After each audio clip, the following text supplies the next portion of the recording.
Hello, this is Rosalie and today I'm going to test these acrylic markers and I'm going to do my own swatches. As you can see here we have a reddish tone and some yellowish and some brownish in shades. Also I do recommend to make your own color swatches beforehand to make it an easier process while you paint, because the colors on the markers are usually not very accurate. And I chose 3 master paintings to test the acrylic markers. The first one is of Countess Sargent by the László.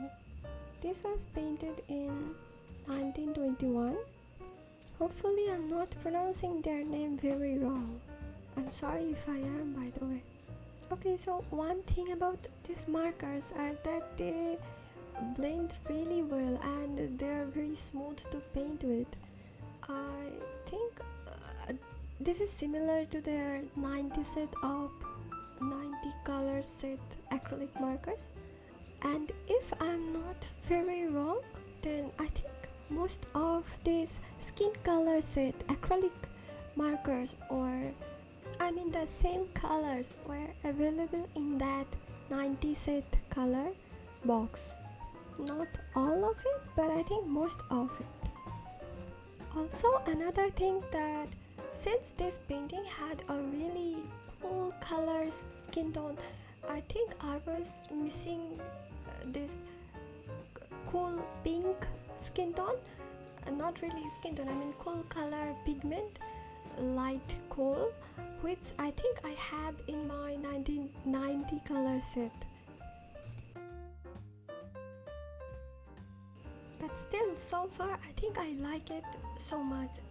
The colors are very pigmented, very blendable, and it's really opaque, obviously, because I really liked their other brush tip acrylic markers as well.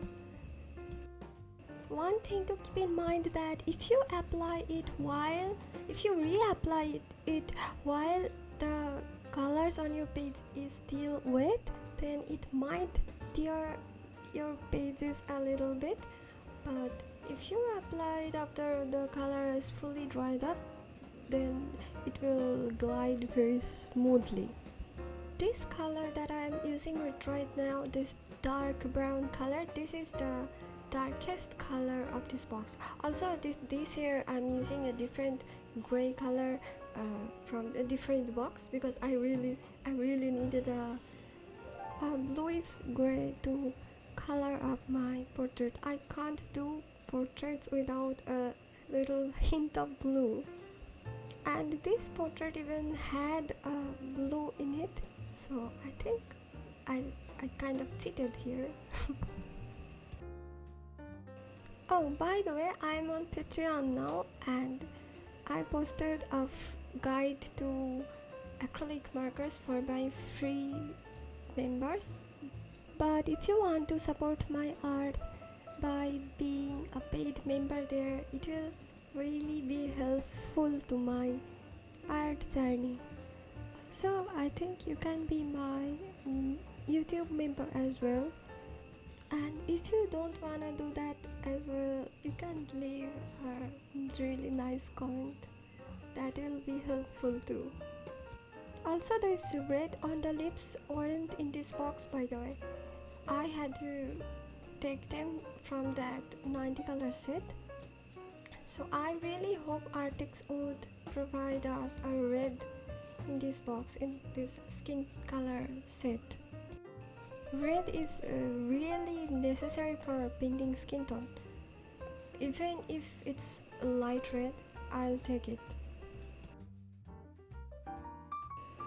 I understand how red is not really a skin tone, but lips are skin tone, no? So I think red or a light red is really necessary for a skin tone set to have.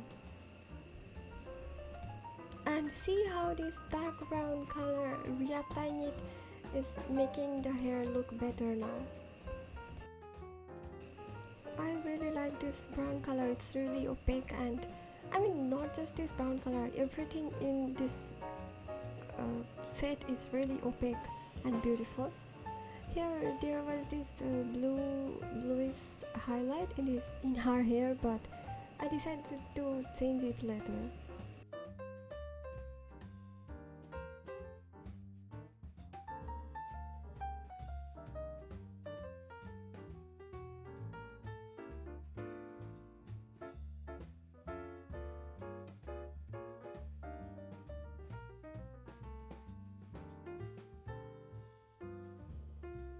This one was by William-Adolphe Bouguereau, The Study of the Head of Elise. This was painted between 1895 and 1896 in oil. This was a very fine execution of capturing the human form and delicate light. Okay, let me tell you this. This was an extremely challenging subject, and I was constantly thinking, why did I choose master paintings for acrylic marker paintings? Because I don't know how I'm going to blend this for an oil painting.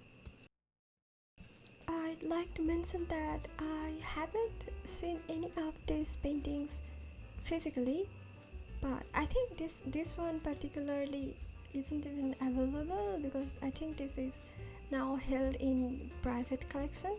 But I'd love to watch these beautiful paintings in front of my eyes someday, maybe.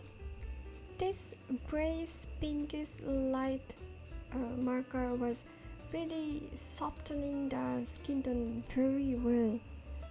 I think the most grayish color was this one in this set. Okay, so now a little about Bouguereau. He was a French academic painter and very successful and famous one of his time. It is said that he would finish a painting and it would get immediately sold. He was a leading figure of academic art, dedicated his long and prolific career to the pursuit of beauty, technical perfection, and traditional subjects, usually religious and mythological. He studied art in Paris and got an honor that allowed him to study classical art in Italy. This academic training profoundly influenced his work, grounding it in the traditions of Raphael. His process involved meticulous preparation, beginning with charcoal studies, progressing to oil. His brushwork is so refined that the surface appears almost devoid of visible strokes, giving the illusion of an impossibly smooth, lifelike texture. It was also known as liquid finish. It's a hallmark of French academic art. And mind you, rejection of the liquid finish in favor of visible brushstrokes is one of the hallmarks of Impressionism. The rise of Impressionism and modern art led his work being dismissed as overly sentimental and academic. Today, however, his paintings are recognized for their technical mastery and their unapologetic celebration of beauty. Although I adore Impressionism, I love the vibe of his paintings.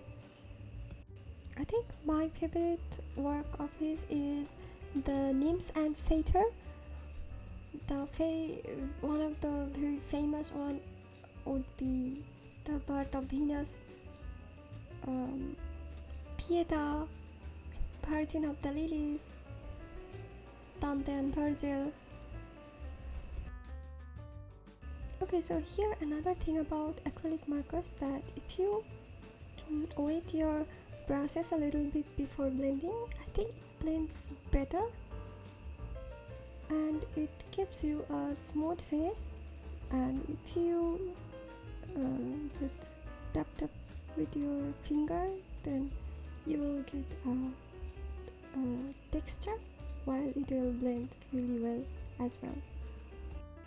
I do both depending on which finish I'm going for.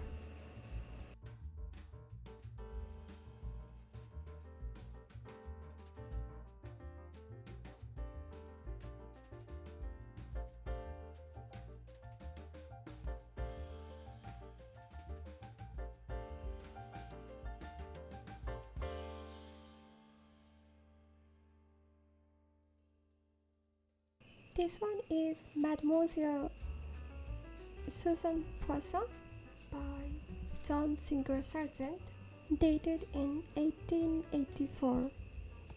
He was the leading portrait artist of his generation. While often categorized as an impressionist, he had a unique style that combined the fluid brushwork and vivid light of modern art as well, with the psychological depth of the old masters. Like, if you sit with his paintings, you will feel like you are living in that moment. The paintings are very lively.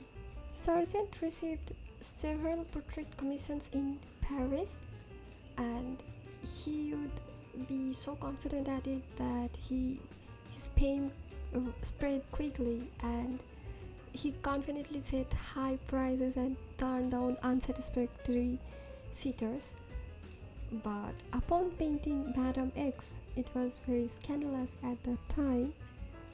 The French commissions dried up, and I think I read it somewhere that he told his friend that he contemplated giving up painting for music or business, and then he moved to London. He painted about 900 oil paintings and 2,000 watercolors, and he had no assistant. He did everything by himself, like preparing the canvases and everything else. He is probably my all-time favorite painter, and I love every work of him. Also, about the final verdict for this 30 color skin tone set, I'd say that if you have a set already, like 36 with the brush tip ones, or any other with other colors, then this skin tone will be a beautiful addition to your portrait practices. But otherwise, if you just planning on getting this one, you will feel the need of the other colors as well.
So that's it for today. Thank you for watching.